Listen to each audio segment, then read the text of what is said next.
Assalamualaikum. Waalaikumsalam, Miss. Aku mau minta tolong, mau minta bantu, kan aku kan selalu lihat YouTube-nya dari Miss Yuni kan. Itu kemarin lihat ini bantu ini, mau bantu ini. Nah, sekarang kan saya punya masalah. Adik saya ceritanya kan mau proses ke Malaysia. Cerita sama saya 14 juta. Saya tanya, Miss, itu kamu prosesmu lewat PT mana? Resmi enggak? Dia enggak mau jawab PT mana. Nah, habis itu berapa bulan ya di rumah ke PT, ke sana ke sini bikin paspor. Habis bikin paspor itu pulang. Habis lebaran dia katanya mau terbang. Terbang itu bukannya ke Malaysia, Miss. Ternyata di Kalimantan. Nah, agensi itu saya tanya agensinya mana, ini mana, dia nggak mau bilang. Itu HP-nya itu dibawa agensi itu yang saya kirimin ke Miss Yuni. Nah, sekarang ini kan karena saya nyari dia itu susah, karena hubungin yang perempuan itu susah karena HP-nya dipegang yang laki. Dan sedangkan yang perempuan itu bicara dengan keluarganya baik-baik. Di rumah itu, Miss, tinggal anak 2 kecil-kecil, masih 8 tahun sama 3 tahun setengah. Terus utang di rumah itu 30 juta, yang laki tidak tahu. Kemarin di total habis itu ya emaknya kan shock. Shocknya gini, dia pamitnya baik-baik, ternyata kok dengan laki-laki. Kita tuh sebenarnya nggak tahu, kirain ya udah terbang lah, mungkin kerja. Nah, yang perempuan apa yang laki itu upload foto di status WA itu dengan laki-laki itu, siapa yang upload itu nggak tahu. Sedangkan posisi yang ceweknya itu masih bersuami. Nah, lagi Miss, teman saya kan punya, dia yang perempuan punya utang ke teman saya 5 juta. Nah itu. Oke, sebentar Mbak. Karena ini jatuhnya ntar gibah ini kan. Kamu tahu kan telepon secara langsung dan tidak langsung masuk di YouTube sama di Facebook. Karena saya itu tidak berani, ntar orang akan bilang Miss Yuni cari cuan aja di atas penderitaan. Sekalian sama suaminya deh. Jadi biar nggak salah sangka gitu loh. Ntar jadi kalau itu suaminya sekarang nggak bisa dihubungin karena dia downnya gini, Miss. Dia yang cewek itu, yang perempuan itu niatnya kerja. Bukan yang perempuan itu adikmu? Maksudnya itu adik tapi bukan adik jauh. Jangan dibahas, Dok. Ntar jadinya fitnah. Nggak berani aku. Aku mau nolong suaminya yang ngomong. Karena nanti soalnya gini, ada yang jatuh nih, tetangganya yang telepon meninggal, jatuhnya fitnah, Dok. Jangan. Saya gini, nanti saya konfirmasi dengan yang lakinya gimana. Soalnya yang laki ini lagi nyari posisinya istrinya. Ini loh. Apapun ceritanya, saya tidak ingin jatuhnya ke fitnah dan gibah. Kalau memang dia suaminya sama kamu teleponan sama aku, nggak apa-apa.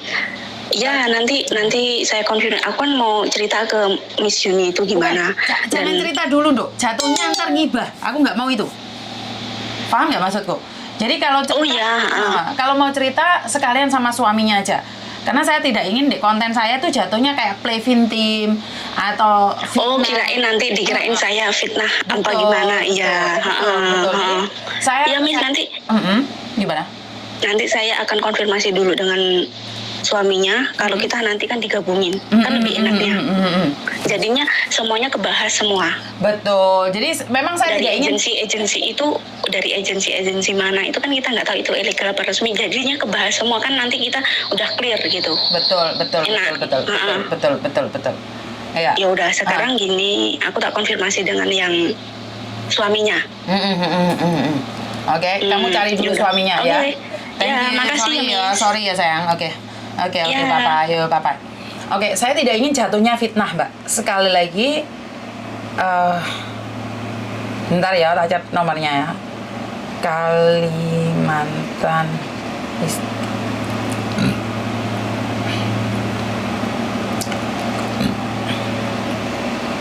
Oke, belajar dari pengalaman. Saat ada orang jatuh yang telepon tetangganya, jadinya fitnahnya ke saya karena ada di media sosial saya, di platform saya. Jadi Saya tidak ingin terlihat jadi konyol nih. Saya tidak ingin terlihat saya melakukan kesalahan yang sama di waktu yang berbeda. Jadi dengan apa yang terjadi selama ini, saya bisa belajar bahwa tidak semuanya harus saya hadapi sendiri. Dan tidak semuanya bisa saya selesaikan. Jadi saya belajar dari situ, walaupun saya cuma menanggapin, walaupun narasumbernya tidak saya undang, mereka datang sendiri, lebih baik saya selektif ya. Jadi tidak semuanya saya harus menanggapi dengan satset juga. Jadi buat teman-teman yang di luar sana, kalau sebagian dari telepon kalian tidak saya angkat, ini padahal curhatan dari Kalimantan ini. Ya benar nggak sih? Karena saya memang sudah dengan banyak kejadian ini saya menjadi tahu diri, tepuk dada, tanya selera, sadar rai, sadar posisi.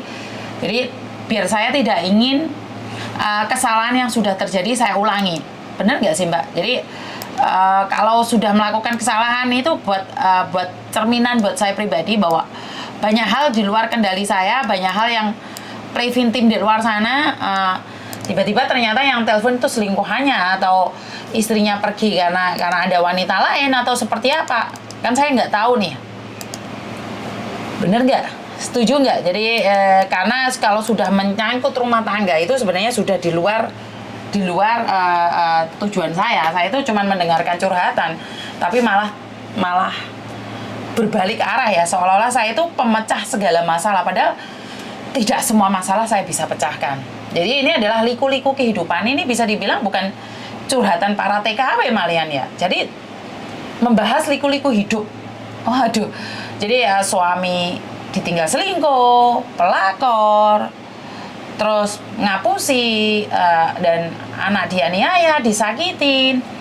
Jadi konteksnya udah kemana-mana ya. Padahal tujuan saya untuk para TKW saja, dan sekali lagi saya tidak ingin di konten saya jatuhnya gibah, memperbincangkan orang lain, atau menjatuhkan karakter orang lain, atau melukai hati orang lain. Jadi seperti yang saya katakan bahwa konten saya datang dari narasumber yang tidak saya undang, tapi karena terlalu banyaknya masalah tanpa saya undang, itu terjadinya adalah fitnah. Bahkan saya sering dipojokkan, bahkan ada orang yang terus menghina saya dengan mengatakan bahwa cari cuan ya cari cuan, tapi saya ngerti aturan ya wis gak apa-apa, saya terima. Wong jenenge wong salah, saya minta maaf tidak diterima, ya wis ora apa-apa, namanya orang. Ya bra, saya sudah merendahkan diri dan meminta maaf, dan kalian selalu bilang bahwa itu percuma, dan nggih monggo, saya legowo juga, karena minta maaf bukan berarti saya harus dimaafkan, tapi dengan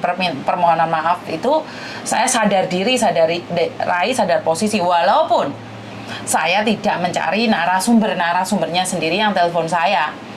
Jadi karena memang di platform saya, karena itu dari situlah saya berhati-hati. Jadi terima kasih buat teman-teman yang sudah mengkritik saya, dan saran kalian adalah untuk perbaikan diri saya sendiri, dan kurang lebihnya saya minta maaf. Wassalamualaikum warahmatullahi wabarakatuh. Berkat Tuhan mengalir atas hidup kita semua. Semoga semua makhluk hidup bahagia, dan terima kasih. Bye-bye.